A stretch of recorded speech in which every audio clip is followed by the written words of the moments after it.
Bonjour à tous et à toutes. Bienvenue sur le Bon MJ. On va faire du jeu de rôle solo sur Shadow Dark. Sur un Shadow Dark transformé, on va commencer par parler des transformations, des réflexions que j'ai après avoir joué by the book. Pas mal. Je pense que je vais commencer à transformer Shadow Dark parce que j'aime vraiment la base, mais j'ai envie de faire des trucs différents. J'ai envie d'avoir des personnages qui ont un petit peu plus de capacité mécanique. J'ai envie de pas mal de trucs et je me suis dit que j'allais le tester en solo, donc on va parler de ça. En compagnie de mes mains, vous voyez là, on voit que je suis vraiment un gros manutentionnaire. J'ai fait 2-3 trucs dans le jardin et j'ai des cloques. Cette vidéo fait suite bien sûr à la vidéo sur la corruption. J'avais déjà commencé à réfléchir un petit peu à vraiment un gros changement sur la base du jeu. Il y a d'autres choses que je vais changer mécaniquement. Ça nécessite moins de détails, moins de réflexion, parce que ça va être plus du homebrew, du feeling. On va faire ça vite fait et ensuite on essaiera de jouer. On essaiera de jouer avec des personnages déjà tout faits, qui venaient avec le Kickstarter, enfin pas le Kickstarter, si le Kickstarter avec la précommande. Je vais essayer d'utiliser plein de trucs un petit peu physiques que j'ai chez moi et qui me servent à rien vu que je joue essentiellement à distance. Trucs que j'ai collectionnés à droite à gauche, des battle maps, des figurines, qui n'ont pas vu assez le jour à mon avis. J'espère que vous m'entendrez bien, parce que j'ai pas vraiment de micro adapté à ça, et je vais m'asseoir et je serai loin de mon téléphone qui filme à l'heure actuelle. On est parti. Donc pour cette première, qui sera peut-être la dernière, honnêtement, je sais pas si je ferai beaucoup ce format. Right, postcard. J'ai pas envie de m'embarquer dans un gros truc. On va commencer tranquille, sorte de one shot, on verra bien. Mon objectif, c'est de jouer un petit peu dans l'univers que je pourrais avoir envie de faire jouer en campagne derrière, sans faire un trop gros world building, mais avec des vérités, des trucs un peu forts. Et ensuite de l'émergence, de la préparation au fil d'éventuelles campagnes, de scénarios, de parties en solo comme celle-là. Le but, ça va pas être de faire du world building énorme, ça va être de reconcentrer encore plus les concepts que je mets dans beaucoup de mes campagnes. Si vous avez regardé beaucoup de vidéos de la chaîne, vous voyez que ces trucs reviennent souvent, hein. On se refait pas. J'ai envie de les traduire en leur plus simple expression et que ça me serve de guideline. La première chose, c'est qu'on est dans un univers de fantasy, of course, medieval fantastic, dans lequel le pouvoir corrompt. Vu qu'on a créé des mécaniques de corruption, c'est pour s'en servir, ma foi. Et donc la magie corrompt globalement. La deuxième chose, c'est que le monde évolue par phase de changement et de stabilisation, par cycle. J'aime bien les cycles. Si le pouvoir, donc en partie aussi le changement, le fait d'utiliser de la magie, de faire appel aux dieux, etc., corrompt, c'est parce que par nature, il est en train d'essayer de modifier la réalité, le statu quo, ce qui est en fait. Le pouvoir est vecteur de changement. Et donc, durant ce changement, ça crée de la corruption. Mais à terme, une fois que cette corruption s'estompe, qu'on l'a neutralisée, etc., eh bien, les choses peuvent quand même s'ancrer. C'est pas un monde figé. Le monde a des phases de chaos et d'ordre. Un autre truc que j'aime bien et que je mets dans pas mal de mes univers, c'est les croyances ont du pouvoir. C'est-à-dire que si pendant suffisamment longtemps, suffisamment de personnes croient suffisamment fort à quelque chose, ça peut devenir réel. Et donc les dieux peuvent émerger comme ça, etc. Donc ça, on va dire que c'est un petit peu des méta-concepts. Maintenant, qu'est-ce que ça va être notre setting ? Notre setting, honnêtement, je vais tout simplement m'inspirer de Symbaroum. On va dire qu'il y a, qu'on va jouer aux bordures d'un empire. Bordure ou d'un royaume, enfin d'un grand truc civilisé, tout simplement. Donc on est une sorte de frontière sauvage, avec des ruines et des pilleurs de tombes et des rangers qui surveillent la frontière. Donc c'est vraiment ça, les deux professions les plus exercées dans la sorte de région où on va être. Il va y avoir comme une sorte de colonie, une ville frontière, avec des gens qui partent en exploration et des rangers qui surveillent, qu'il n'y ait pas des créatures qui viennent du monde sauvage dans la frontière. Donc on va faire simple, on va dire que c'est les Shadowlands, quoi. C'est la terre des ombres, vous voyez. On veut un truc évocateur et simple. La terre des ombres. Et donc mécaniquement, on a la corruption. Je pense que dans ce setting, et même globalement comme règle maintenant dans Shadow Dark, ce que je vais faire, c'est qu'on pourrait être que les 3 classes de base. Fighter, Priest, Wizard and Thief. Et le truc, c'est que un gros changement que je vais faire en plus de la corruption, qui va vraiment augmenter, peut-être pas la puissance des personnages en soi, ça va pas forcément les rendre beaucoup plus forts, mais ça va augmenter leur panel de capacités, et notamment mécaniques, parce qu'en soi, on aurait pu faire juste du learning et dire qu'on apprenait des trucs, mais là, on peut vraiment acquérir des nouvelles mécaniques, parce que au niveau pair, donc au niveau 2, 4, 6, on pourra aller chercher des capacités d'autres classes peut-être. ou des sortes de talents spéciaux, genre je sais pas, le guerrier qui peut faire une attaque qui clive et qui touche plusieurs ennemis, ce genre de truc-là. Peut-être que le fighter pourra aller chercher un des talents du ranger. Mais on joue pas un ranger au départ, on joue pas un viking, une sorcière, ce genre de truc. On garde la base Shadow Dark et on vient chercher des petites capacités à droite à gauche, éventuellement pour garnir nos personnages. C'est comme ça que j'ai envie de jouer à Shadow Dark a priori pour mes prochaines parties. Ce qu'on va utiliser pour jouer rapidement, peut-être 1 heure ou 2, je ne sais pas.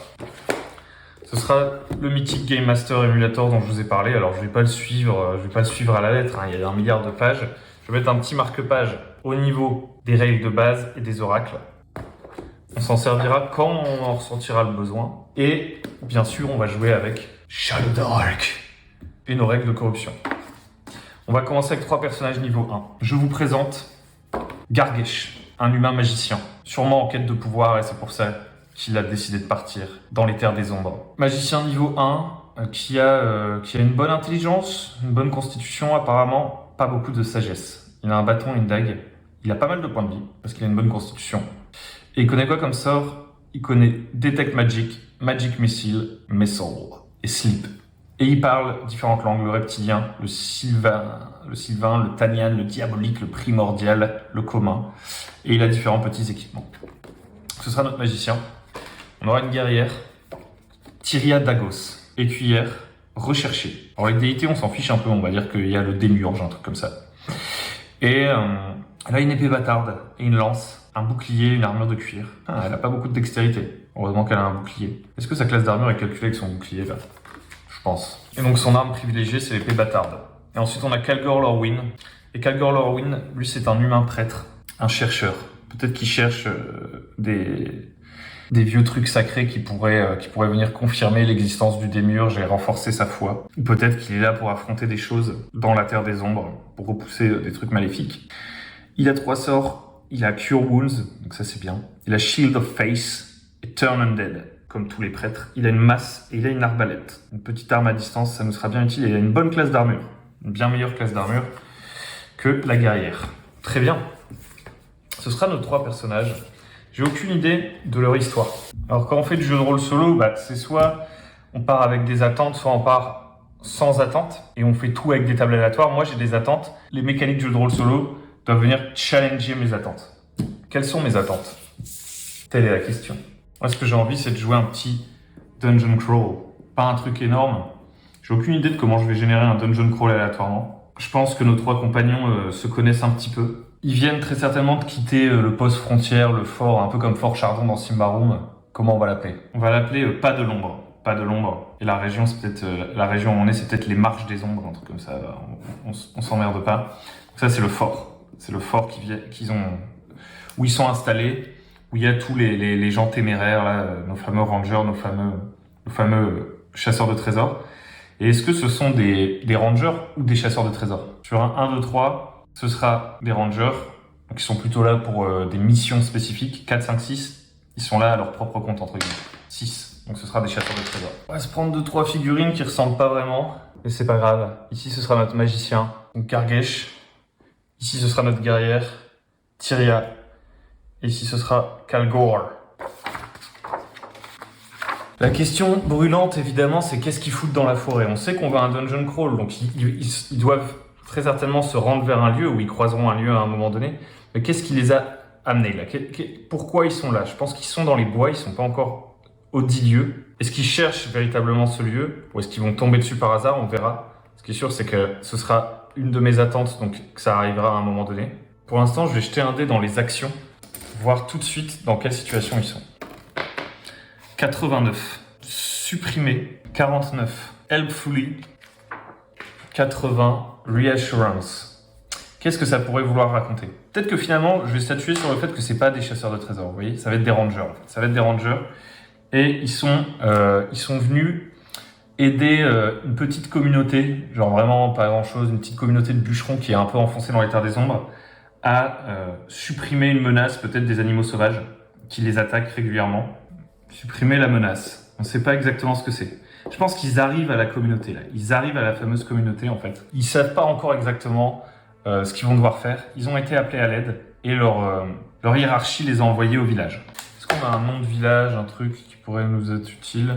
Je me suis tiré un petit nom de village aléatoire. Ça va être le village de Akkar. Voilà, c'est le village de Akkar. Donc le village de Akkar, c'est là que notre aventure va commencer, alors que nos PJ approchent du village de Akkar. Ils sont en train de marcher. J'imagine que c'est Tyria qui doit ouvrir la marche, vu que c'est une guerrière. Tyria qui doit être une... Alors, on a dit que c'était une écuyère, donc peut-être qu'elle aspire à devenir chevalier, elle est là pour faire ses preuves, donc ouais, elle doit sûrement être au devant du groupe, en train de marcher, dans une pente un peu poussiéreuse, rocailleuse. Ça descend dans une sorte de pente abrupte. Il n'y a pas vraiment de sentier pour arriver au village de Akkar. Et en contrebas, on voit le village de Akkar qui est en bordure de forêt. Derrière elle, Gargesh et Kalgor qui sont un petit peu moins aventureux, s'aident de bâtons, peut-être d'un bâton ramassé dans la forêt pour tester le terrain sous leurs pieds. Ils sont plus prudents. Et alors qu'on arrive au-dessus du village, on va tout simplement tirer des dés à la Shadow Dark pour voir un peu par exemple, des points d'intérêt du village. Donc on a 2, 1, 1. Donc ici, ça va être notre district. C'est à peu près la forme du village. Regarde, je suis débile. Je vais enlever le dé trop tôt. Hop là, 4, 2, 2. 4, 2, 2. Pour savoir un peu le type de district. 4, 2, 2. Ici, c'est l'endroit où il y aura plus ou moins la direction du village, puisque c'est le résultat le plus élevé. Donc ici, c'est un district d'artisans. Pareil ici, vu qu'on a tiré 2, 2. Et là, ça va être un district, c'est le market. Bon, on a dit que c'était un petit village, donc on va voir comment on va traduire tout ça. Dans chacun de ces districts, on va avoir un certain nombre de points d'intérêt. Dans celui-là, on en a 2. Celui-là, on en a 1. Et celui-là, on en a 1. Ok, parfait. Donc sur le marché, on va avoir très certainement déjà, vu que c'est l'endroit un petit peu de direction du village, on va avoir la maison du bourgmestre. Peut-être qu'il est un petit peu à l'écart, sur une sorte de petite colline comme ça. Puis ensuite, c'est une sorte d'endroit où on échange un peu des trucs. Alors apparemment, il y a une diseuse de bonne aventure ou un fortune teller. Donc on va imaginer qu'il y a une sorte de hutte, peut-être d'un autochtone qui s'est installé ici. Et il va également y avoir, j'ai tiré un illicite black market. Donc très certainement que les gens qui sont ici, en fait, ils sont là dans l'illégalité. Ils n'ont pas le droit d'exploiter cet endroit. En tout cas, l'Empire ne leur a pas donné de concession en fait pour gérer cet endroit, mais les rangers doivent faire avec. En fait, ils peuvent pas se permettre de vraiment appliquer les lois du royaume parce que les gens qui vivent dans la forêt sont des informateurs qui peuvent être intéressants, tout ça. Donc ça met déjà un petit twist sur notre histoire. Peut-être qu'en fait, nos héros ne sont pas venus pour supprimer une menace quelque chose qui menace le village en tant que tel, mais ils sont venus s'informer au village pour supprimer une autre menace. On déterminera peut-être la nature de la menace après. Ici, apparemment, on aurait une taverne assez modeste. On va quand même lui donner un petit style. Ok, ça va être la petite taverne avec sa petite écurie, vite fait. Une petite pancarte. Alors, c'est sûrement pas des bâtiments en pierre. C'est sûrement un peu comme une sorte de ville champignon. Donc là, on a la taverne. Ici, j'ai eu un temple modeste. Alors, si c'est un village un peu illégal où il y a pas de concession, peut-être qu'ils vénèrent pas, ils vénèrent autre chose que le démiurge, la religion entre guillemets officielle ou en tout cas la plus courante. Alors, avant de commencer à discuter avec les gens du coin, tout ça, j'aimerais bien savoir un petit peu, c'est quoi la menace du coup? Si on considère que c'est pas quelque chose qui gêne ce village spécifiquement, on va tirer une rumeur, un truc comme ça. 68. Ok, apparemment, il y a eu un séisme récemment. Et on sait que lorsqu'il y a des séismes, ça peut révéler des vieilles ruines. Donc c'est pour ça qu'on est venu. On va rajouter le séisme. Donc nos PJ doivent être un peu prudents. Ils sont pas venus gérer les problèmes du village, a priori. Peut-être qu'après, il va y avoir des dissensions dans le groupe sur ce qu'il faut vraiment faire. Mais ils sont pas venus pour gérer les problèmes. Ils sont là pour poser des questions sur ce qui s'est passé, le séisme, est-ce qu'il y a quelque chose, etc., etc. Je pense qu'ils vont naturellement aller à la taverne. La taverne de la lanterne d'argent, à l'intérieur de laquelle il va y avoir un type avec une sorte de bure, enfin une sorte de vêtements un peu ample, qui est là derrière son comptoir. Alors est-ce qu'il y a du monde dans la taverne? Probablement. On va pas jeter les dés pour ça. On va juste voir comment les gens de la taverne réagissent un petit peu en voyant arriver en première instance notre cher Tyria Dagos, qui a plus 2 de charisme malgré tout, donc ça lui donne un petit bonus pour son jet de réaction. On jette les dés, on fait 7 et 2, 9. Donc a priori, les gens ont plutôt une attitude neutre.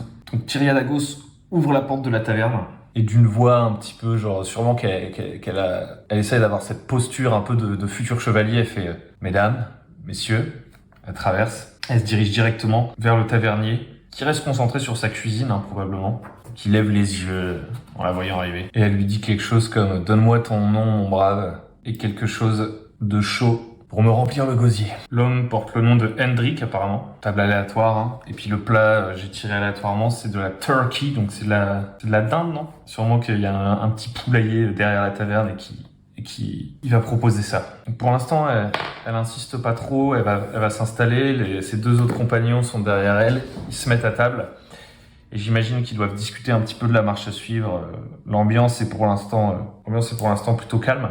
Les villageois n'ont pas l'air suspicieux. Donc sûrement qu'ils mangent un peu en silence, ils récupèrent de la route. Et puis je pense que ça va être toujours Tyria, ou plutôt le magicien. Le magicien, il doit être un petit peu curieux quand même. Lui, il s'est engagé chez les Rangers, c'est pour pouvoir être accompagné en terre sauvage. Mais lui, ce qu'il cherche en réalité, c'est des connaissances. Son background, c'est scholar, donc c'est quelqu'un qui a cherché le savoir toute sa vie. Et donc il est un peu pressé, il retourne voir Hendrik, il fait « Dites-moi, la terre a bougé récemment. » Donc Hendrik, il doit faire « Oui. » Et il lui demande « Rien de spécial à signaler ?» Et là, on va utiliser notre émulateur. Donc je pense qu'on est un facteur KO5. Et probablement qu'il s'est passé quelque chose de spécial. Donc je pense que c'est very likely qu'il se soit passé des choses étranges suite à ce séisme. Donc je jette les dés, je fais un 6. Et donc oui, il s'est passé quelque chose, et même quelque chose d'exceptionnel. Alors quelle va être la nature de cette chose exceptionnelle? Telle est la question. 35, disrupt, agressive, ok, et 51, large. Donc quelque chose de large et d'agressif a été dérangé. Donc j'imagine que Hendrik va parler peut-être des animaux, quelque chose comme ça. C'est ça que ça m'évoque. La question c'est, est-ce que c'est vraiment ça dont il va parler? Est-ce que ce sont d'animaux normaux ou est-ce que ça va être autre chose? Dans ce cas-là, je reverrai mes attentes de base. Je dirais que c'est 50-50, on est quand même dans un endroit assez dark, hein, dans la Terre des Ombres, là. Et on fait pile 50. On fait pile 50, mais ça veut dire que oui, ce sont quand même des animaux. Donc j'imagine qu'il va nous dire qu'il y a des animaux qui se sont mis à bouger suite au séisme et que ça a pu créer des perturbations. Alors quel genre d'animaux? On va voir. On a une table pour ça. On a des actions d'animaux. Je dirais 78 pour sous. Ouais non, en fait c'est pas terrible. Attendez, il faudrait que je trouve une meilleure table. Créature descriptor. Ça, on va voir si c'est un truc vraiment... Ah bah, je tire unnatural. Donc elle sera pas naturelle. Vu que j'ai tiré avant que c'était un animal, c'était pas forcément un monstre ou un truc comme ça, je pense que c'est une créature qui va pas être de notre monde, genre un ours, un loup, etc. Classico del Madrido, mais ce sera pas non plus... ce sera un truc fantastique, mais pas non plus un truc alien, genre du jamais vu pour ces gens. Et elle est amorphous. Amorphous, ok. Intéressant. Elle n'a pas de forme. Je vais tirer encore un petit truc. 66, reptilienne. Ça pourrait être une sorte de serpent. Un truc comme ça. En fait, c'est peut-être que Hendrik, il dit d'un ton léger que le serpent est sorti des entrailles de la terre. Et en fait, pour lui, c'est quelque chose de normal, mais pour nous, le ranger, c'est bizarre. Donc il dit quelque chose comme le ver qui rampe sous la terre est sorti. Et genre, c'est un peu mystérieux et tout. Donc, tout de suite, Gargesh, il demande mais qu'est-ce que vous entendez par là? Et puis le Hendrik se referme un peu et lui répond pas plus que ça. Donc, on tirera pas plus de choses du Hendrik. Gargesh va passer le mot à ses camarades. Et je pense que toute cette ambiance, etc., ça éveille les soupçons de notre prêtre, hein, qui doit être un zélote. On va pas y aller par quatre chemins. Kalgor, lui, il se dit, ok, il parle d'un serpent sous la terre, etc. Qu'est-ce que c'est que cette hérésie? Ce village est quand même étrange. Est-ce que ce serait un démon, le serpent? Il faut poser des questions aux habitants. On peut pas partir dans la nature comme ça. Donc, je pense qu'il s'essuie la bouche d'un revers de la manche. Il sort et il va vers cette sorte d'étrange temple qu'il a vu en arrivant, lorsque le groupe avait une vue surplombante sur le village de Hakar. Et il va toquer à la porte. Est-ce qu'on lui ouvre? Je dirais que probablement pas. Les gens doivent être un petit peu prudents. Je vais augmenter le facteur KO. Le facteur KO de 1. On va prendre un dé pour le traquer. Il me faudra un dé 10. Ça, ce sera mon facteur KO. Donc de base, il est à 5 quand on commence. Là, je vais faire monter à 6. Il se passe quand même quelque chose d'étrange. Donc il arrive. Est-ce qu'on lui ouvre au temple? 1. Ah bah, effectivement, on lui ouvre. Alors avec un 1, ça me paraît tellement extrême. Qu'est-ce qui pourrait se passer? Je pense qu'il entend une sorte de chant religieux derrière la porte. Et quand il toque, ça s'arrête. Il y a un homme qui arrive, ou un individu, on va voir si c'est un homme ou une femme. Il y a quelqu'un qui vient lui ouvrir. Donc apparemment, c'est quelqu'un qui sue en fumant une pipe et qui a des... Je pense qu'il a des petits yeux comme ça, suspicieux. Parce que c'était écrit que un de ses traits distinctifs, c'est qu'il peut un peu sentir les mensonges, apparemment. Hop, tac, tac. Il y a un homme qui vient dans l'encadrement de la porte. Alors, il est pas forcément... Est-ce qu'il est vieux et il est comment, cet homme? Je pense pas que ce sera un enfant, ni un adolescent. Là, je tire adolescent, donc je vais partir sur adulte. Il arrive comme ça, il fait « Qu'est-ce que vous voulez ?» J'imagine que derrière lui, on voit des gens sur des bancs un petit peu qui étaient en train de prier, qui ont été interrompus. Alors, est-ce que c'est le prêtre? Probablement. Je suis en train de me dire que je vais même pas me servir du mythique Game Master Emulator. Je vais utiliser mon bon vieux D6, parce qu'à chaque fois, ça m'oblige à rouvrir le bouquin. Ce que je vais faire à la place, c'est que je vais jeter un D6 rouge, à chaque fois en décidant un peu de mes chances, etc., tout en prenant en compte un peu le facteur chaos. Et en fait, mon dé blanc, il sera là pour que s'il y a un double, je me dise qu'il se passe un truc spécial. Mais sinon, je lis pas le dé blanc, je lis que le dé rouge. Est-ce qu'il y a des gens qui sont en train de prier derrière? J'avais dit probablement, donc oui, c'est le cas. Et cet homme est le prêtre. Oui, c'est pour ça que j'avais jeté le dé à la base. Ça va aller beaucoup plus vite comme ça. Donc ce bon monsieur, on va lui donner un nom au cas où. Hein. Il va s'appeler Horace. Donc il y a Calgor Lorwyn qui arrive et fait « Ce temple appartient-il à l'église du Démiurge? J'ai fait un long voyage, j'aimerais prier avec vous. J'espère que je ne vous dérange pas. » Et il essaye un peu d'entrer en fait. Se doutant bien que c'est pas une église du Démiurge, il n'y a pas les signes, etc. On va voir si c'est une église du Démiurge, mais honnêtement, je pense que non. À part un 6, ce sera pas une église du Démiurge, donc non, il y a pas de signe du Démiurge. Lui, il va entrer pour voir un peu plus ce que c'est, éventuellement poser des questions aux gens ici, et peut-être, voilà, croiser quelqu'un qui prie le Démiurge quand même dans cette église. Donc on va faire un petit jet de charisme, je pense que... Quelle va être la réaction un petit peu d'Horace? Il est plutôt hostile quand même. Au fait que notre prêtre rentre. Il est suspicieux, dirons-nous. Il est même hostile, vu qu'on a -1 en charisme.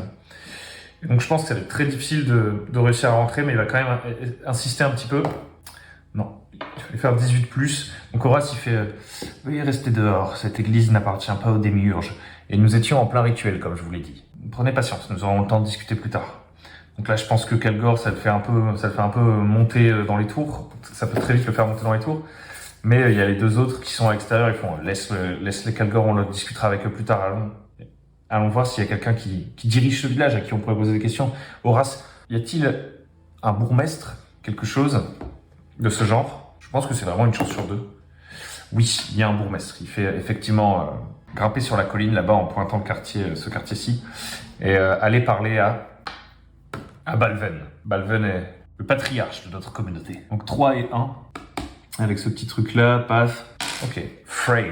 Donc Balverne, ce serait quelqu'un de frail. Je sais pas encore exactement à quoi il ressemble, mais je tire déjà des trucs en avance un petit peu pour gagner en fluidité. Je vais aller beaucoup plus vite, je pense, en allant vite avec un D6 et tout, ça va être plus sympathique.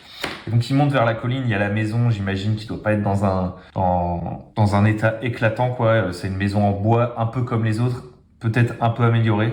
Il y a peut-être une aile ou une petite dépendance, un truc comme ça.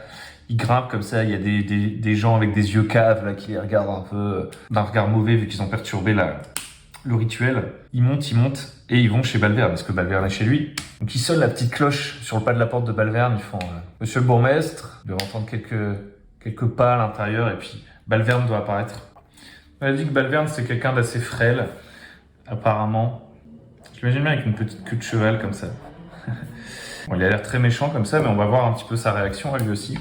Qu'est-ce qu'il raconte Voilà, il est carrément hostile, Balverne.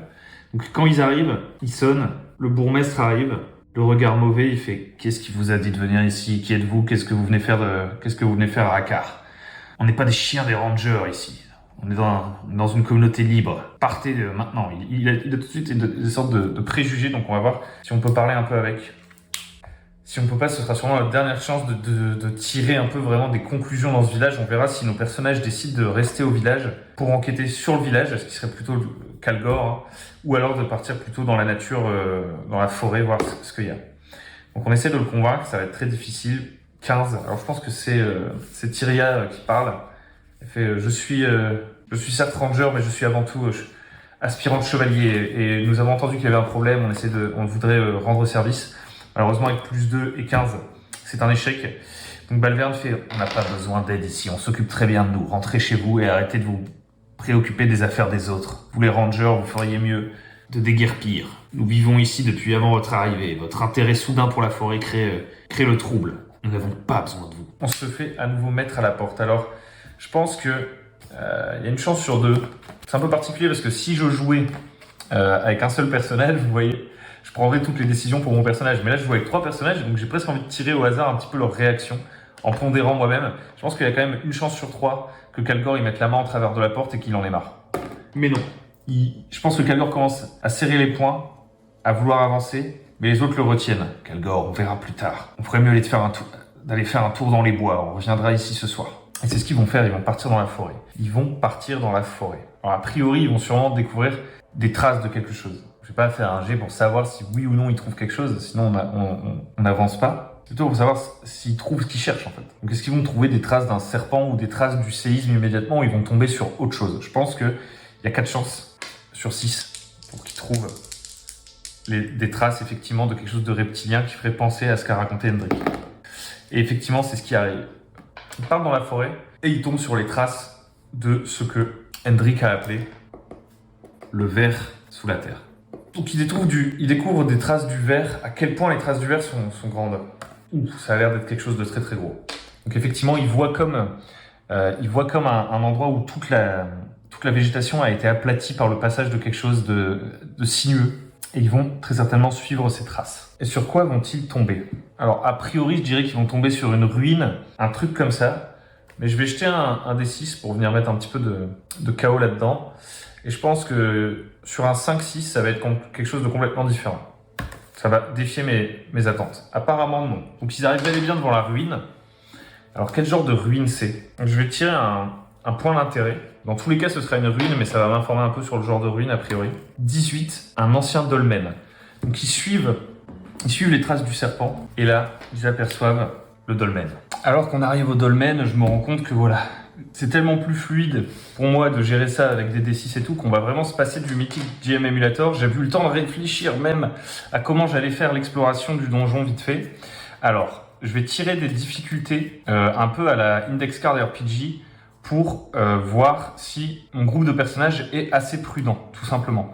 À chaque fois qu'ils vont arriver dans une nouvelle salle, eh bien, je ferai un jet de sagesse, je sais pas quoi, sachant que je vais un peu essayer de m'imposer de faire passer d'un personnage à un autre et que je lancerai les dés avant de savoir la difficulté. Par exemple, pas me dire, ok, c'est 12, donc je vais prendre mon personnage qui a la meilleure sagesse pour faire le jet de dés. Et à chaque fois, je remélangerai pour savoir en gros si mes joueurs ils vont arriver dans des bonnes circonstances, mes personnages plutôt vont arriver dans des bonnes circonstances dans la pièce ou s'ils vont se faire tomber dessus par quelque chose.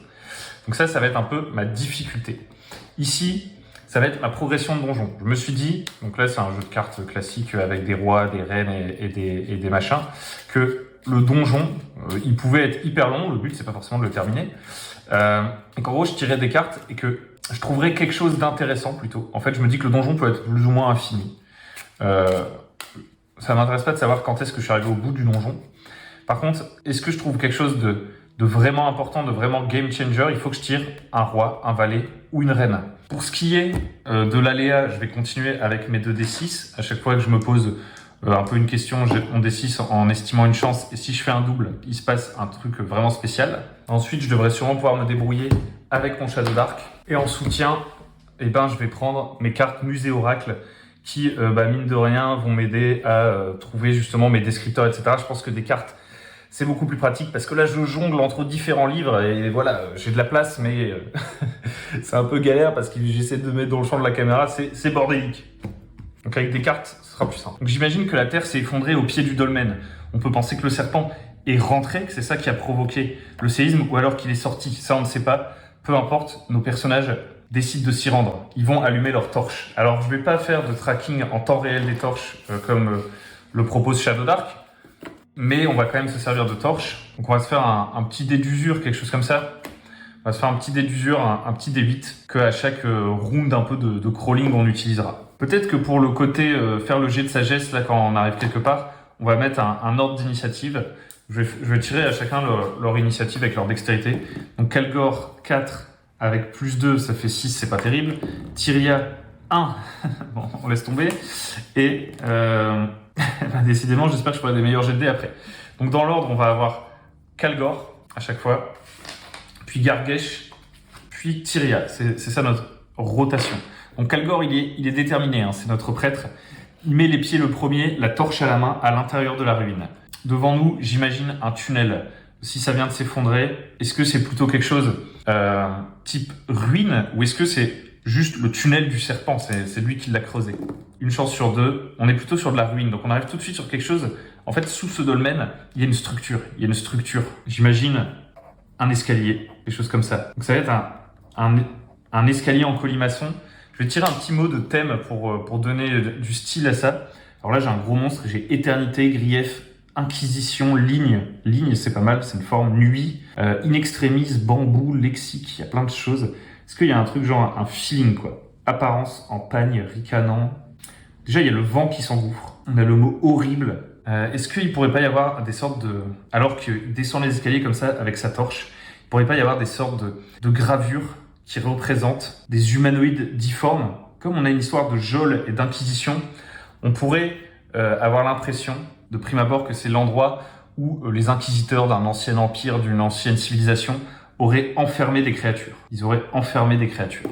On voit des images avec la lumière des torches qui dansent sur des sortes de hiéroglyphes. La forme d'un guerrier sacré peut-être qui tient une arme sacrée entre ses mains, qui affronte des créatures et qui les chasse vers les profondeurs. Donc on va avancer et eh bien notre ami, ça commence à devenir intéressant. Notre ami Kalgor va faire son jet de sagesse, il est devant.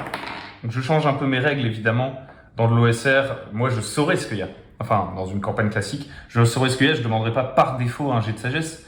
Peut-être que j'en demanderai par moment, bien sûr, mais je demanderai vraiment aux joueurs qu'est-ce qu'ils font, etc. Là, vu que je sais pas ce qu'il y a, ça a peu d'intérêt. Donc je jette le dé, je fais 3. Oh, voilà, c'est la catastrophe. Bon, je tire la difficulté, mais voilà, donc c'est forcément raté. Ma difficulté est entre 9, je regarde vite fait avant de mélanger, elle est entre 10 et 18, ok. Donc je mélange pour la prochaine. Donc il va arriver dans une pièce et il s'attend pas du tout à ce qu'il va y avoir dans cette pièce. On va utiliser la création de donjon de Shadow Dark. Alors on va pas l'utiliser tel quel, mais pour avoir une idée du genre de truc qui nous attend dans la pièce, sur lequel on va tomber. Déjà, quel est le niveau de danger de l'endroit, pour savoir un petit peu en termes de rencontres aléatoires, combien de fois on en tirera? 6, deadly. Ah bah c'est super. C'est super! On est dans un endroit deadly, donc on va sûrement pas durer très longtemps. À chaque round, on fait un jet de dés pour voir s'il y a des rencontres aléatoires. C'est super! C'est super! Donc, on va arriver dans une première pièce. Qu'est-ce qu'il va y avoir dans cette pièce? Ça va être un PNJ. Ok, ça va être un PNJ. On va jeter un D6. Un PNJ qui est captif. Ok, un PNJ captif. Donc on descend les escaliers, on arrive dans une première pièce. À quoi ressemble la pièce? Alors j'ai tiré carnivore, livre, poète, marécage. Je vais rester sur carnivore, j'aime bien. J'ai envie d'aller tout de suite dans du hardcore. On a tiré deadly. Donc je pense qu'il y a un individu en cage. Alors mes personnages ne l'ont pas encore vu. C'est le truc un petit peu du solo, c'est que j'ai en même temps la vue personnage, en même temps la vue entre guillemets MJ. Donc moi j'ai raté mon jet de sagesse, donc je vais sûrement être surpris, quelque chose comme ça. Mais il y a quelqu'un qui est en cage dans la pièce, et en fait je pense qu'il va y avoir une sorte de salle de banquet. On va tout de suite aller dans du truc dégueulasse. Il y a une sorte il doit y avoir un charnier en fait dans la pièce, ça sent fort. Il y a une odeur infâme. Kalgor, sa divinité est avec lui, il avance, il marche dans des ossements humains. Il y a peut-être du sang poisseux, et il arrive, la torche à la main, vers le fond de la pièce. Combien il y a de sorties dans la pièce? On va acheter un des deux. Il y a une seule suite ensuite. Il y a une seule sortie, il y a un seul passage qui va partir dans cette direction comme ça. Donc il se dirige tout de suite là-bas, ayant l'impression qu'il n'y a rien dans la pièce. Et je pense que, comme il y a juste un PNJ, il y a probablement pas de danger. Et juste la pièce va être longue à fouiller. Ça va être ça un peu ma sentence pour avoir fait un mauvais jet de sagesse. Heureusement, mes torches ne diminuent pas. Donc ils fouillent la pièce et ils finissent, alors qu'ils s'apprêtent à atteindre la sortie, par tomber sur la cage dans laquelle il y a un PNJ. Alors c'est quoi, c'est qui en fait ce monsieur? Est-ce que ça va plutôt être... On va créer comme un rival crawler, genre un autre aventurier. Donc je jette un petit D12. Avec un 8, je suis sur un nain. Ok, c'est un nain. A priori, c'est un autre prêtre. Alignement 3 neutre. Il est connu ce prêtre. Ce que je suis en train de me dire, c'est que ce qui inquiétait Kalgor, c'était que normalement, au village de Agar, il y avait un prêtre du Démiurge qu'il aurait dû retrouver. Et là, il l'a pas vu. C'est pour ça qu'il était remonté. Et il retrouve ce prêtre-là, rachitique, dans une cage, qui est en train là de marmonner en tenant des propos incohérents. et qui ouvre des grands yeux en le voyant arriver et qui fait Qui êtes-vous? Ne me faites pas de mal, ne me faites pas de mal. Donc comme il est connu, sûrement que Kalgor connaît son nom. Il s'appelle Gant. Donc Kalgor arrive et fait Père Gant, qu'est-ce qui se passe? Où sommes-nous? Comment puis-je vous aider? Qu'est-ce qui vous a amené là? Faire une sorte de jet de charisme pour voir si Kalgor peut tirer quelque chose du nain ou s'il est trop terrorisé. Je fais 12 moins 1. On va voir la difficulté du jet. 10, c'est bon, ça fait 11. Donc il est encore à peu près sain d'esprit et il va lui expliquer ce qui s'est passé ici. Alors a priori, je dirais qu'il a été enfermé un peu en sacrifice par les gens du coin qui ont dû vriller avec l'arrivée du serpent. Il y a dû avoir un truc genre les dieux nous ont abandonnés, on sacrifie un truc pour le serpent, je sais pas, quelque chose comme ça, mais je vais tirer quand même une carte. Dictateur, pollution, fugue, prestige. Bon, ça m'inspire pas plus que mon idée de base. Donc je vais dire que c'est ça ce qui s'est passé, probablement. 3 chances sur 6. C'est bien ça qui s'est passé. Donc il dit ah là, le serpent est arrivé, immédiatement pris de peur, le village m'en a voulu, ils ont dit que c'était de ma faute, que sûrement les dieux étaient contre nous et ils m'ont amené ici. Le serpent a dévoré plusieurs personnes au village, les villageois pensent qu'il vient de cette ruine et ils y jettent des sacrifices. Alors, je pense que il sait pas si c'est le serpent qui a dévoré les gens dans la pièce ou autre chose. Mais ce qui est sûr, c'est que les gens du village amènent des gens ici pour les sacrifier. Les donner en sacrifice. Donc là, je dois faire un jet de rencontre aléatoire, vu que je suis en deadly. À chaque round, je vais devoir jeter un D6. Et si je fais un 1, il y a une rencontre aléatoire. Donc heureusement, il se passe rien de plus. Donc je pense que Kalgor essaye de rassurer Gant. Il essaye d'ouvrir la cage. Alors qui a un peu de dextérité là? La dextérité, c'est vraiment pas notre forme. C'est le prêtre, c'est encore Kalgor qui a de la dextérité. Bon, il n'a pas de matériel de crochetage, donc ça va être... il va avoir un désavantage, je pense. Mais au-delà de ça, je pense que c'est pas une cage ultra solide, donc la difficulté va être de 9. Ok, désavantage, 8 plus 2, 10. Donc ça passe. Il arrive à crocheter le truc, à faire sortir Gant, et va demander à Gant Mon père, ressaisissez-vous. S'il y a un mal dans ces tunnels, il faut que nous allions l'affronter ensemble. C'est notre foi qui l'exige, c'est le démiurge. Il va essayer de le convaincre de les accompagner. Il fait 13 moins 1. J'avais tiré une difficulté 12 un peu plus tôt pour voir si j'arrivais à convaincre Gant de parler. Je vais garder la même difficulté et donc c'est une réussite. Et donc Gant fait je ne sais pas si je vous serai d'une grande utilité, mais je ne peux pas retourner au village. Et si telle est la volonté du démiurge, aidez-moi à me relever. Il est un peu engourdi. Il le relève et on a Gant qui rejoint la team. Et on va avancer dans le dungeon. Maintenant, ça va être au tour de Gargesh de prendre la tête. Donc c'est Gargesh qui fait le test de sagesse, avec sa sagesse bien pourrie à -1. 8 moins 1, bon, bah, ce sera forcément un échec, donc ça sert à rien de retourner la petite carte ici. Qu'est-ce qu'il y a dans la pièce d'après? Un hasard majeur. Donc on va voir au dernier moment. Donc je vais déterminer qu'est-ce que c'est que ce hasard, aléatoirement aussi, et on se fera un petit jet de quelque chose, en fonction du genre de piège que ça peut être. En fait, on nous dit, en dehors des pièges, les hazards sont obvious. Donc en fait, je pense que ça annule un petit peu ce côté surprise, on va le voir arriver, ce hasard. Donc je jette un des 12, 4, ça pourrait être de la lave, une zone anti-magique, un Tarfield. Tarfield, qu'est-ce que c'est que ça? Ce serait du goudron. Alors honnêtement, je connais pas toutes les propriétés du goudron. Je crois que c'est cicatrisant, ça peut brûler à haute température peut-être. Peut-être que faudrait que j'aille voir sur internet. Ok, apparemment ça peut provoquer des toux, des trucs comme ça. Donc ouais, on va dire que c'est une zone un peu toxique, goudronneuse, peut-être qu'il fait chaud, je sais pas. Quelque chose lié au séisme quoi. Quelque chose de toxique dans l'air. Et donc il va falloir maintenir sa respiration pour passer à côté. Alors est-ce qu'il y a plusieurs passages et est-ce qu'on pourrait éviter cet endroit? Alors il y a 4 passages. Ah bah super. Alors comment je vais dessiner ça moi? On va faire des flèches, hein. C'est simple. Est-ce que ces passages... Tac. On va faire comme ça. Et on va dire que plus on essaye d'aller à un passage loin, plus le jet de constitution va être difficile. Donc a priori on voudrait partir là. Mais peut-être qu'après, dans le donjon, on va tomber sur un cul-de-sac, je sais pas, je dis n'importe quoi, et qu'ensuite on voudra repasser là et passer par ici, que c'est une sorte de carrefour qui nous envoie dans plein de directions différentes. Et nous, on va essayer de prendre le chemin le plus rapide. Donc on va faire un jet de constitution, on va dire, pour nos 3 personnages. Je vais pas le faire pour le PNJ. Difficulté facile, vu que c'est le plus proche. On est parti. Donc +1 pour Tyria, c'est bon. Échec critique pour Gargesh. Ah ouais. Et 15... 17 pour Kalgor, non juste 15 pardon. Et le truc c'est que il disait dans le bouquin qu'a priori c'était plutôt un truc qui allait ralentir la progression comme genre de hasard. Donc c'est pas censé être hyper dangereux, hein, j'ai l'impression, ça gêne plutôt le mouvement. Donc ce qu'on va dire, c'est que ça ralentit le groupe, je vais faire 2 jets de rencontre aléatoire du coup. Et heureusement, il ne se passe rien. Je vais aussi faire un petit jet de torche pour voir si notre torche s'épuise, mais non. Ok, donc on doit se dépêtrer dans le goudron, on s'entraide, on essaie de passer. Est-ce qu'on a du matériel pour nous aider à ça? On a quand même de la corde, etc. pour s'entraider, donc ça devrait le faire, Maintenant, on continue de progresser dans le donjon, c'est à Tyria Dagos de faire son petit jet de sagesse. Elle fait un 9 plus 1, 10. Aïe, aïe, aïe. Bah, j'espère qu'on va avoir une difficulté 10. Je mélange au pif, là. 15, donc c'est pas passé. Qu'est-ce qu'il y a dans ce nouvel endroit du donjon? Hop, un des 10. Je fais 9, un trésor. Ouh, un trésor. Alors, un trésor aussitôt dans le donjon, ça, c'est sympa. D'ailleurs, j'ai complètement oublié une des règles que je voulais faire, c'était de tirer des cartes pour voir à quel point j'avançais bien dans le donjon. Donc, la première pièce, c'était un valet. Ok. Donc je suis déjà dans une bonne progression dans le donjon. Deuxième pièce, un 5, c'était le goudron. Troisième pièce, un 10. Donc pour l'instant, j'ai obtenu un valet. Donc comme j'ai oublié de le faire plus tôt, pour moi, tirer une figure, je crois, c'est comme ça qu'on appelle ça. Pour moi, tirer une figure, ça veut dire qu'on progresse pas mal sur notre enquête. En tout cas, c'est pas forcément un trésor, vous voyez, mais c'est sur, on va dire, des mystères, des connaissances sur ce qui se passe. Donc je dirais qu'avec notre nain là, en fait finalement ça marchait. Par chance, en fait on l'a fait un petit peu sans même s'en rendre compte. Maintenant je vais essayer de faire un peu plus attention à cette petite règle que je m'impose.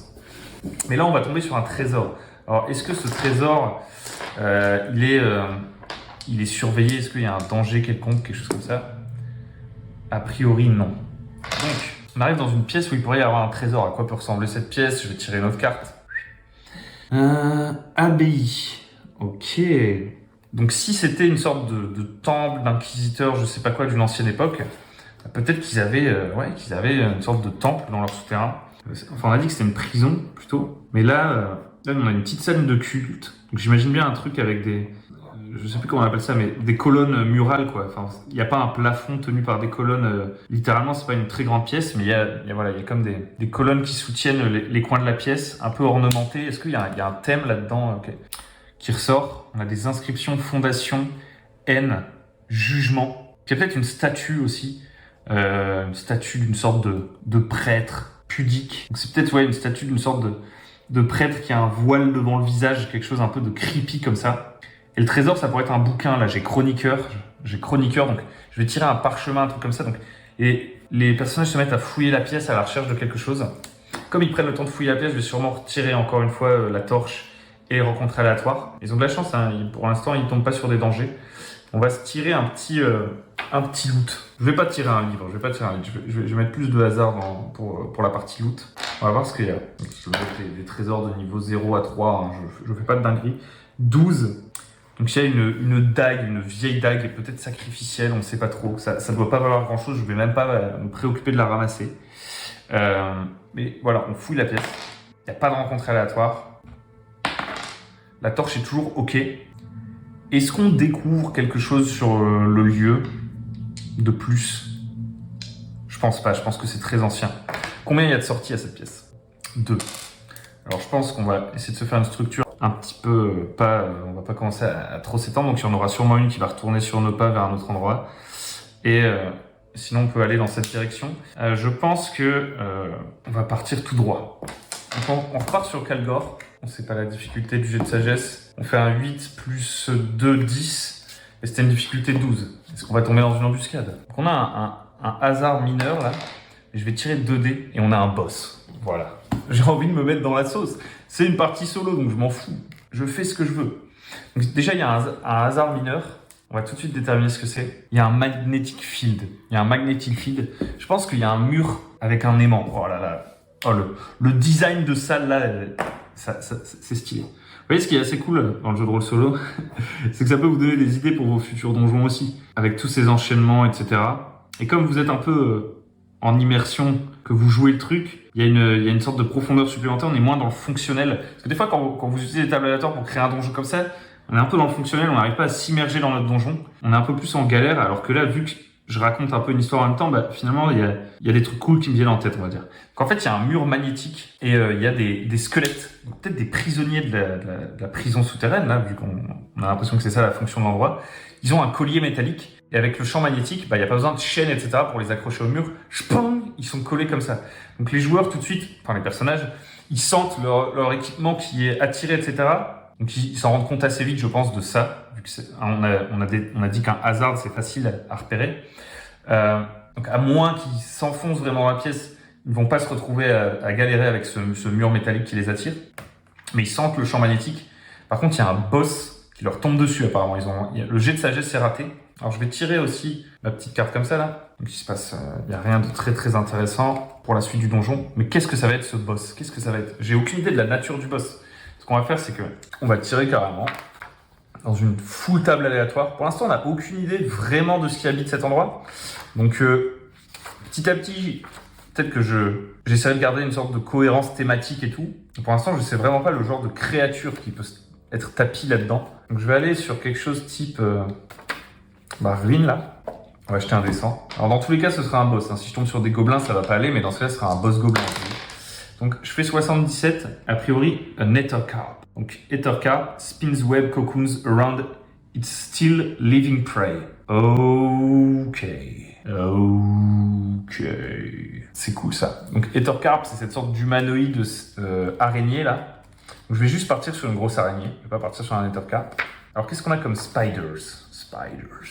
Giant Spider. Alors que les personnages se rendent compte qu'il y a ce champ magnétique là et qu'ils sont en train de réfléchir à comment traverser une énorme araignée